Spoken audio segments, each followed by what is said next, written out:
Cinema ചിത്രീകരണങ്ങളുടെ പ്രിയ ലൊക്കേഷനായ ഇടുക്കിയിലെ മലങ്കര ജലാശയം ഇപ്പോൾ മാലിന്യ ഭീഷണിയിലാണ്. ചിത്രീകരണത്തിന് ശേഷം സിനിമാ പ്രവർത്തകർ ഉപേക്ഷിച്ചു പോയ ടൺ കണക്കിന് പ്ലാസ്റ്റിക് നിർമ്മാണ അവശിഷ്ടങ്ങളാണ് പരിസ്ഥിതിക്കും കുടിവെള്ള പദ്ധതികൾക്കും തിരിച്ചടിയാവുന്നത്. അധികൃതരുടെ അനാസ്ഥയ്ക്കെതിരെ നാട്ടുകാരുടെ പ്രതിഷേധവും ശക്തമാവുകയാണ്.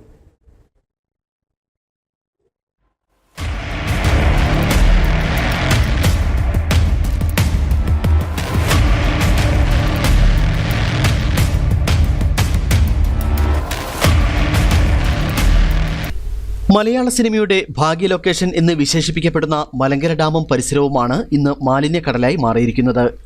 പച്ചപ്പ് നിറഞ്ഞ മലനിരകൾക്ക് പകരം ഇന്നിവിടെ കാണാനാവുന്നത് ആസ്പെറ്റോസ് ഷീറ്റുകളും തെർമോക്കോളുകളും സിമന്റ് അവശിഷ്ടങ്ങളുമാണ്.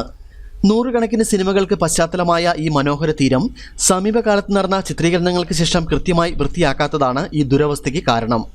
സ്ഥലം പഞ്ചായത്തിന്റെ നേരിട്ടുള്ള ഉടമസ്ഥതയിലല്ലാത്തതിനാൽ ഇടപെടുന്നതിന് ചില പരിമിതികളുണ്ടെന്ന് കൊടയത്തൂർ പഞ്ചായത്ത് അധികൃതർ പറഞ്ഞു. എങ്കിലും ഈ വിഷയം അതീവ ഗൗരവകരമാണ്. മാലിന്യം അടിയന്തരമായി നീക്കം ചെയ്യണമെന്നാവശ്യപ്പെട്ട് MBIPക്ക് കർശന നിർദ്ദേശം നൽകിയിട്ടുണ്ട്. MBIPയുടെ സ്ഥലത്താണ് ഈ ഷൂട്ടിംഗ് നടക്കുന്നത്. അവിടെയാണ് ഈ വേസ്റ്റ് ഇട്ടിരിക്കുന്നത്. ആ വേസ്റ്റ് ഇട്ടിരിക്കുന്ന വിഷയം നമ്മുടെ മെമ്പർമാർ തന്നെ പഞ്ചായത്ത് കമ്മിറ്റിയിൽ ഉന്നയിക്കുകയും കഴിഞ്ഞ 16-ാം തീയതി നടന്ന സ്റ്റാൻഡിംഗ് കമ്മിറ്റിയിൽ ഈ വിഷയം ചർച്ച ചെയ്യുകയും അന്ന് തന്നെ നമ്മൾ MEPയിലേക്ക് വിളിച്ചിരുന്നു. അപ്പം അവർ അത് നീക്കം ചെയ്തോളാം എന്നാണ് പറഞ്ഞിരുന്നതെങ്കിലും ഇതുവരെ നീക്കം ചെയ്തിട്ടില്ല. ഇന്ന് ഞങ്ങൾ മെയിൽ അയച്ചിട്ടുമുണ്ട്. അത് പഞ്ചായത്തുമായിട്ട് യാതൊരു ഉടമ്പടിയുമുള്ള കാര്യമല്ല. ലക്ഷക്കണക്കിന് ആളുകൾ കുടിവെള്ളത്തിനായി ആശ്രയിക്കുന്ന പദ്ധതികളെ പോലും ബാധിക്കുന്ന തരത്തിലാണ് മാലിന്യങ്ങൾ വെള്ളത്തിലേക്ക് ഒഴുകുന്നത്. ജിപ്സവും പ്ലാസ്റ്റിക്കും ഉൾപ്പെടെയുള്ളവ ജലാശയത്തിൽ കലരുന്നത് വലിയ ആരോഗ്യ പ്രശ്നങ്ങൾക്കും വഴിവെക്കും.